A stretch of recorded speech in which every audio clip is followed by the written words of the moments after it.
কিছু কিছু দায়িত্বশীল এটা বলবার চেষ্টা করেছেন যে বিডিআর এবং সেনায় দুটোকে পৃথক করার চেষ্টা করেছেন। এই ধরনের দুঃসাহস কেউ করবেন না। যে যেভাবে হয়েছিল কিনা, যে যেটুকু অন্যায় করেছিল, যেটুকু ভুল করেছিল, যেটুকু ক্রাইম করেছিল, সে সেটুকুর জন্যই শাস্তি পাবে। আমরা আরো খুশি হতাম যদি এই দিনটাকে জাতীয় সেনা দিবস না ঘোষণা করে জাতীয় বিডিআর দিবস ঘোষণা করা হতো। আজকে যারা বিভিন্ন মাধ্যমে, আমাদের খুব কষ্ট লেগেছে যখন কিছু দায়িত্বশীল অবস্থান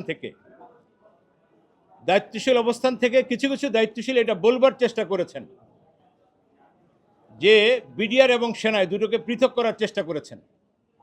এই জন্য আমরা বিনয়ের সাথে, শ্রদ্ধার সাথে বলি যে দয়া করে এই ধরনের দুঃসাহস কেউ করবেন না। সবাই বিডিআর ছিল এবং বিডিআরের পোশাক পরিধান ছিল, বিডিআরে কর্মরত ছিল। সেখানেই তাদের কেউ আহত হয়েছেন, কেউ নিহত হয়েছেন, অথবা কেউ ভুলভাবে পরিচালিত হয়েছিলেন।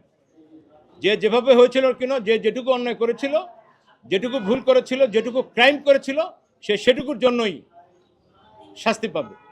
এবং আজকের তদন্ত কমিশনের মূল আওতা হচ্ছে সেটা। সেখানে আজকে আমরা দেখছি যে ডিভাইড অ্যান্ড রুল পলিসি চলছে। আমরা এই বিষয়টায় সকল দায়িত্বশীল মহলকে, বিডিআরের এই কঠিনতম সময়ে, যখন আমরা 5ই আগস্টের পরে একটি ন্যায় বিচারে প্রত্যাশা করছি, সেই সময় ন্যায় বিচারকে বিঘ্নিত করার জন্য নানানভাবে ষড়যন্ত্র করা হচ্ছে। বিডিআর পরিবারের পক্ষ থেকে সকল দায়িত্বশীল গণপ্রজাতন্ত্রী বাংলাদেশ সরকারের যে যেখানে আছেন, বিডিআরের ব্যাপারে যদি কথা বলবেন, দায়িত্ব নিয়ে সহমর্মিতার সাথে সত্য বলবেন, এটা আমরা আশা করি। একটি এজাহার থেকে দুটো চার্জশিট হয়েছে। যে হত্যা মামলা হয়েছিল, সেই হত্যা মামলায় আপনারা জানেন 4 ক্যাটাগরির লোক ছিল যাদেরকে দণ্ডিত করেছিল। একটি অংশকে মৃত্যুদণ্ড দিয়েছে, একটি অংশকে যাবজ্জীবন দিয়েছে, একটি অংশকে বিভিন্ন মেয়াদে সাজা দিয়েছে, আর একটি অংশকে খালাস দিয়েছিল। হাইকোর্টে এই মামলা আমরা এভাবে রায় পেলাম। এখানেও ঠিক একইভাবে একটি অংশের যে খুনের রায় ছিল, মৃত্যুদণ্ড ছিল, সেটি বহাল রেখেছে। একটি অংশের যাবজ্জীবন বহাল রেখেছে। যারা বিভিন্ন মেয়াদে ছিলেন তাদেরটা কেউটা বহাল রেখেছে, তাদের আবার কাউকে খালাস দিয়েছে। যারা খালাস ছিলেন এদের খুবই নগণ্য একটি অংশকে দণ্ড দিয়েছে, যারা খালাস ছিলেন তাদেরকে খালাস রেখেছে। ইতিমধ্যেই এই চলমান আদালতে বিস্ফোরক মামলা যেখানে চলছিল, সেই বিজ্ঞ আদালত ইতিমধ্যে 178 জনকে যারা খালাসপ্রাপ্ত ছিলেন তাদেরকে জামিন দিয়েছে। আমরা আশা করছি এই আদালতের এই চলমান প্রক্রিয়ায় যারা বিভিন্ন মেয়াদে সাজা পেয়েছিলেন, যাদের সাজা ইতিমধ্যে সার্ভ আউট হয়েছে, আমরা আশা করছি এই আদালত তাদেরকেও মুক্তি দেবেন, তারা মুক্তি পাবে।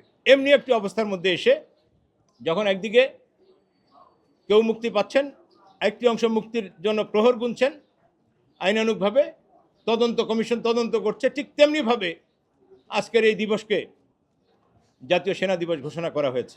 মাঠের অলরাউন্ডার আমি, আর ঘরের অলরাউন্ডার টাইলক্স।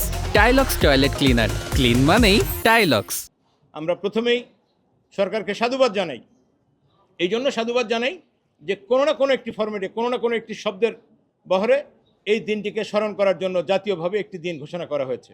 আমরা আরও খুশি হতাম যদি এই দিনটাকে জাতীয় সেনা দিবস না ঘোষণা করে জাতীয় বিডিআর দিবস ঘোষণা করা হতো। কেন হতো?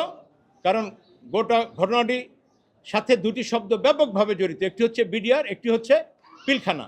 পিলখানা হত্যা দিবস হলে অনেক বেশি ভালো হতে পারত। পিলখানা হত্যা দিবস, হত্যা শব্দটি কিছুটা নেগেটিভ, সেটা না করেও যদি বিডিআর হত্যা দিবস এই নামে হতো, জাতীয় বিডিআর হত্যা দিবস, তাহলে অনেক ভালো হতো বলে আমরা মনে করি।